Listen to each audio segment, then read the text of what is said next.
American History TV is at the William Trent House. It's the oldest house in the state at nearly 300 years old, and it's the city's namesake.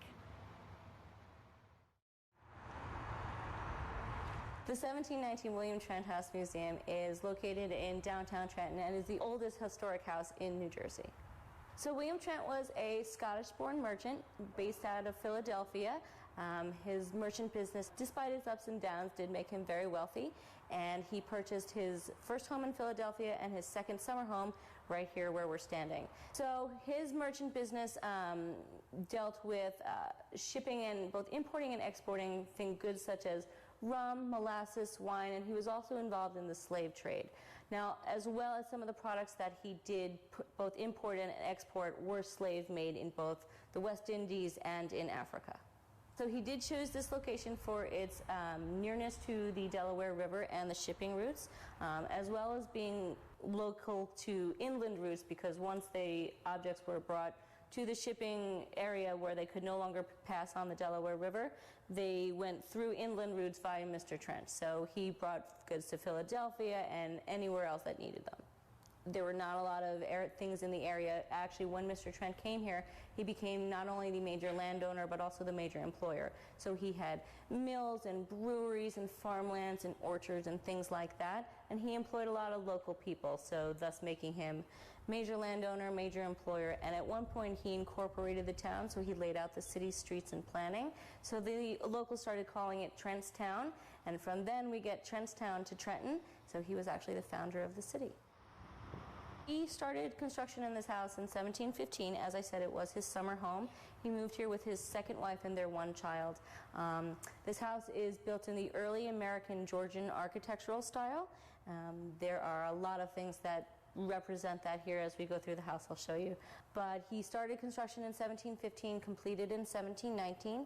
He lived here from 1719 to 1721 as his summer residence, and then from 1721 to 1724 as his all-year-round residence. We are currently standing in the grand entranceway. This room would have been used as a multi-purpose room. You would have been greeted by the butler, who would have been liveried as a symbol of Mr. Trent's wealth. He would have had both his servants and slaves in colonial dress that would have been appropriate to their stature. This area shows pretty much, it's exhibited as a waiting area.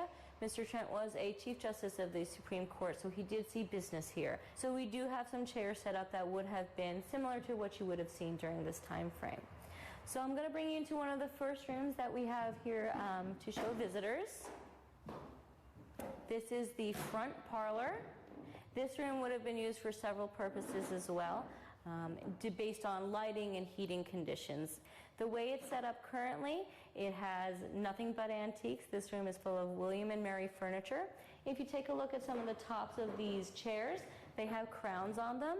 These are unfortunately not Mr. Trent's personal items, but these are antiques of the time period. So if they were imported to us any later, these crowns would have been hacked off, and we would have wanted no affiliation with the British Crown. So they really are a fantastic find.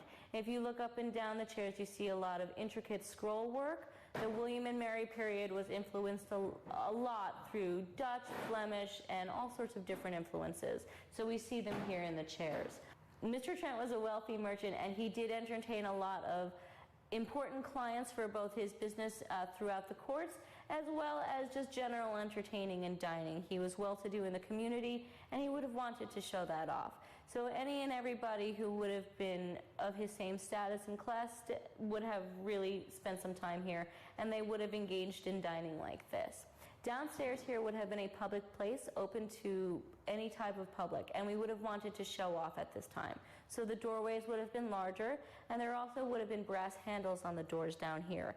And then the last thing is he has an item here called the King's Board. And if you take a look down on the floorboards, there is pretty much everything is of a same size, except for this board right here and the board underneath it. So this is something called the King's Board.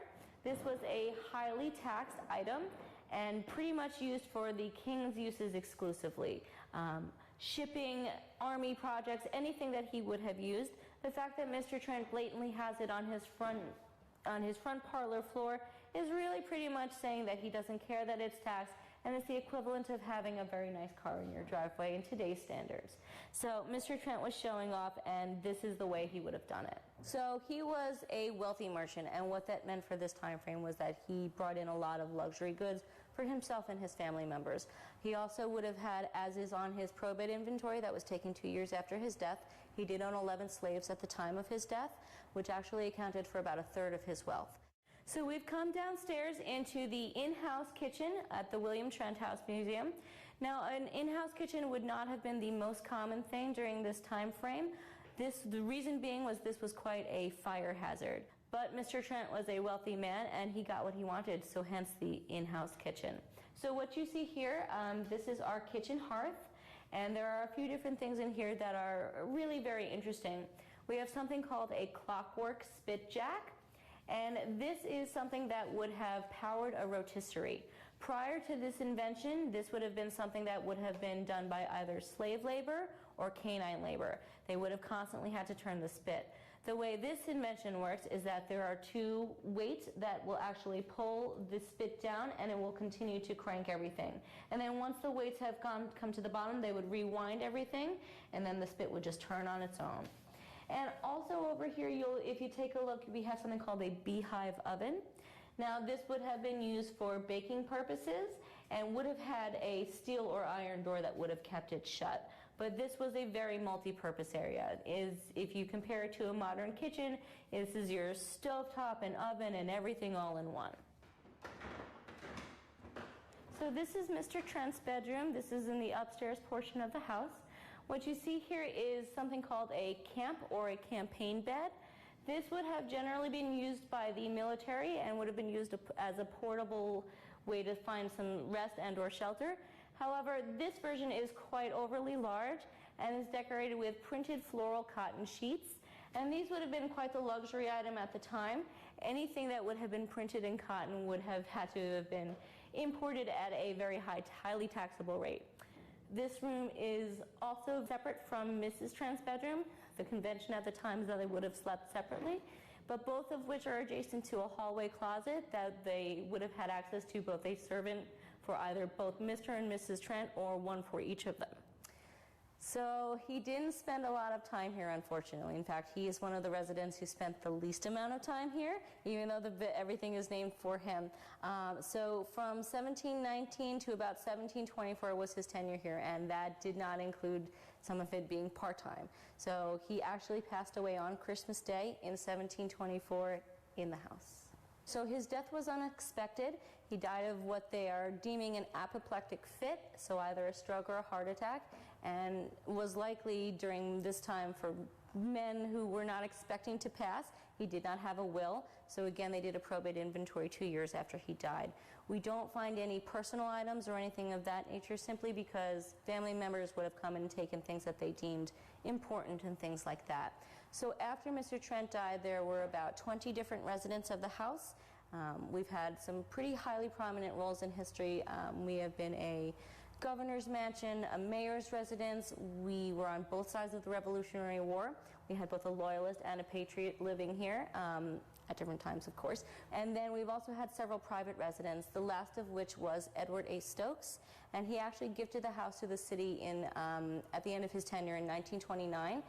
The house closed for a short amount of time, seeing as 1929 was not the best year for this country, but opened up again in the 1930s with help from the WPA, and we have been open as a public museum since around the 30s or so. So when visitors come, I'd like to really impart to them how important this house is for the development and the continuous history that comes along with the area of Trenton. This house has seen a lot of history, both when it was built by Mr. William Trent and all the other people who have lived here and since taken care of the property. Again, we have started from colonial times, Revolutionary War times, to the present time, and this history is very important. Things that we can't forget, such as slavery and pretty much how the expansion of colonialism really brought about changes to this area.